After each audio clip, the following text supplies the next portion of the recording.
네, 이성락입니다. 오늘 저희는 실용외교를 어떻게 할 것인가 하는 문제의식을 갖고 전문가 여러분들의 지혜를 구하기 위해서 자리를 마련했습니다. 이 시간 우리 앞에는 코로나 사태, 기후변화, 빈곤 등 문명사적인 대전환과 범지구적인 과제가 있습니다. 국제질서의 패러다임이 바뀌고 있습니다. 미국과 중국을 비롯한 여러 나라들이 정치 군사는 물론 무역 기술 공급망을 놓고 경쟁하고 협력하고 대립합니다. 기후위기와 팬데믹과 같은 위험 요인은 국경을 넘어선 글로벌한 차원의 현안입니다. 전 세계 193개국에 78억 명의 인구가 한 배에 타고 있습니다. 어느 나라도 상호 연대와 협력이 없이는 안위를 보장할 수 없게 되었습니다. 이처럼 지금의 세계가 우리에게 던지는 도전은 기존에 대처하는 다른 응전을 요구합니다. 한반도 주변에 강대국이 흥하고 대결선이 형성될 때면 우리는 늘 어려웠습니다. 그렇지만 한반도는 해양에서 대륙으로 가는, 또 대륙에서 해양으로 가는 교차로이기 때문에 우리가 하기에 따라서는 새로운 도전은 새로운 기회일 수 있습니다. 대한민국은 근세사에서 다양한 도전을 맞아서 선진경제와 민주주의 모두를 달성하는 성취를 이룬 바 있습니다. 지금의 도전에 대처하기 위해서도 위기를 기회로 만들 담대함과 실용성이 요구됩니다. 김대중 대통령께서는 우리는 고도의 외교 국민이 되어야 합니다. 4대국에 둘러싸인 우리가 살아가려면 외교적인 지혜가 뛰어나야 합니다. 라고 말씀하셨습니다. 저는 오늘 김대중 대통령의 이 말씀을 마음에 새기면서 실용외교의 개념에 대한 몇 가지 생각을 여러분과 공유하고자 합니다.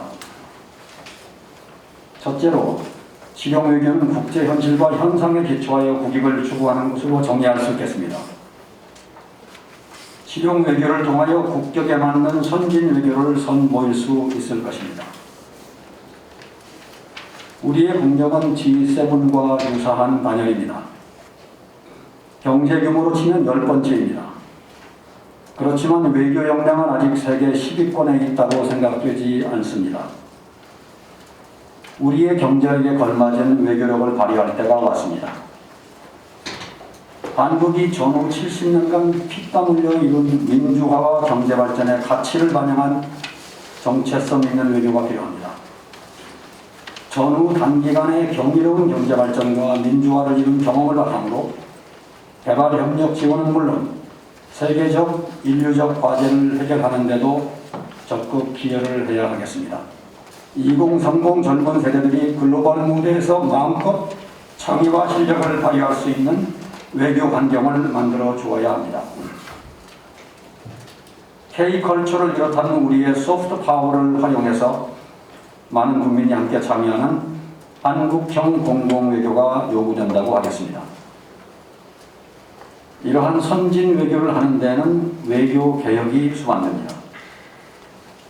둘째로, 미중의 경쟁 구도 속에서도 확고한 한미 동맹을 바탕으로 중국과의 파트너십을 증진해 나가야 하겠습니다.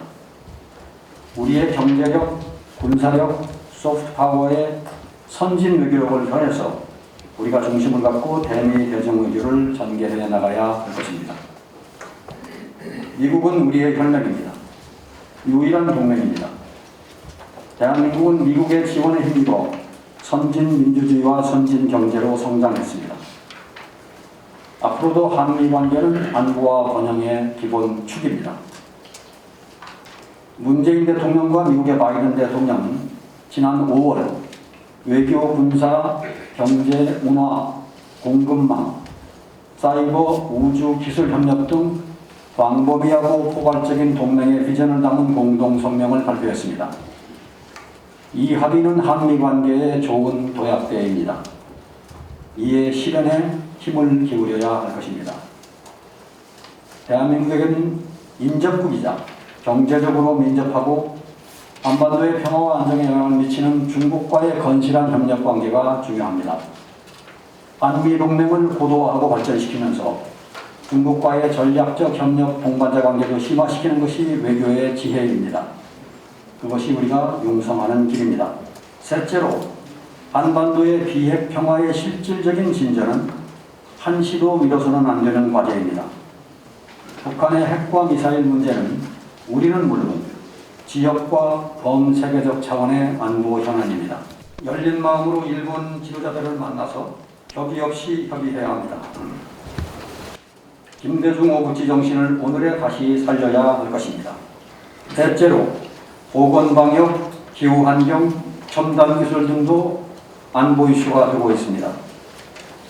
여기에서부터 새로운 경제안보 이슈도 요래되고 있습니다.